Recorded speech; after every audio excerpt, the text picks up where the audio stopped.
Today we're going to paint three-dimensional objects and curved ones, which would be good for painting tree trunks, columns, people, anything which is curved. So I'll draw a little cylindrical object here, and we'll make believe that's a tree or a person or whatever. And the way to make it look three-dimensional is to paint a graded wash across one edge. So I'm going to turn my board towards the top, and this will be the darker side, and I'm going to paint it in gray. I'm using a gray paint. This is called neutral tint. And I'll start at the top, and you'll notice I have a nice pointed brush, which enables me to get in the little sharp corners and put a wash up there. And now I'm going to grade this wash as I come down the cylinder by adding pure water and fade it out to nothing, which will be a highlight. So there we go. Now I'll turn it around. I'm going to put a little color on it. So I'm going to make it a blue cylinder. And again, I'll start at the top with a light blue. Actually, I want to make that a little more intense. I'll take a little more pigment. I'll start at the top. I still don't have enough. Right along the top edge, I put in my blue. Right out to the point. And again, I'm going to grade this down with pure water so that it basically wants to vanish. I keep running the tip of my brush into the wet edge of the first color. Okay, now I want you to come in real close, and you'll notice that there are three little tiny blue dots here. Those are splashes of paint, which happened when I was painting this. Those are very common when you're painting in watercolor. They're considered an acceptable part of the process of watercolor painting.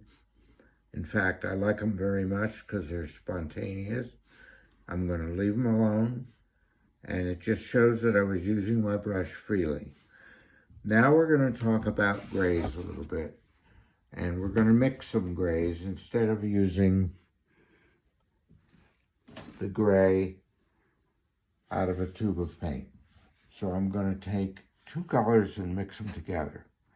These are complementary colors, meaning they're on opposite sides of the color wheel.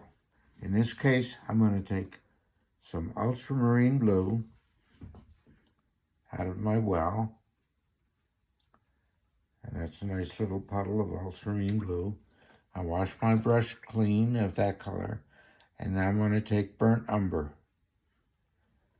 and I'm going to mix that with an ultramarine blue.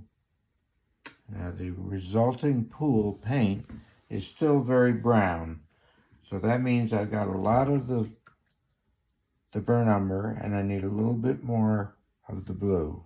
So I mix a little more blue in, and you'll notice that now it's getting pretty neutral and very close to dark gray without any more blue. So now I have mixed a gray by using two complementary colors. And I've mixed them in my well, and I have a nice dark gray. I'm going to put that on my painting on top of the blue, partway across the painting, to show you how it looks. It makes a very beautiful gray. I'm going to blend it down again, just like I did before. Okay, I'm going to turn the board over. I'm going to go back over the gray that came out of the tube, and I'm going to put some of my mixed gray on top of it so you can see how they look together. Again, I'll grade it down a little bit with some water until it fades out to nothing. So now you've seen two ways of putting gray on a painting. One is by taking a gray paint out of a tube, and the other is mixing your own. I prefer to mix my own because the range of color and the way the color moves on the paper is nicer, in my opinion. Now I'm going to make a third way of mixing a gray. I'm going to take those same two colors, ultramarine blue and burnt umber, and I'm going to let them mix themselves on the paper. So I'll take a brush of ultramarine blue and I'll put it on my paper like that. And now I'm going to take the burnt umber and I'm going to let it run right into the ultramarine blue. I'm turning it over so that they have a chance to mix. And you'll see that in a little bit of time, as they sit there and mix on the paper, a beautiful dark gray forms right over here. So you now have several ways of making gray. One is take a tube of gray, and there are actually very limited numbers of gray paints available. There's only 2 or 3. And the second way is to mix a pool in your palette of complements, in this case, ultramarine and burnt umber, and make a pool in your palette.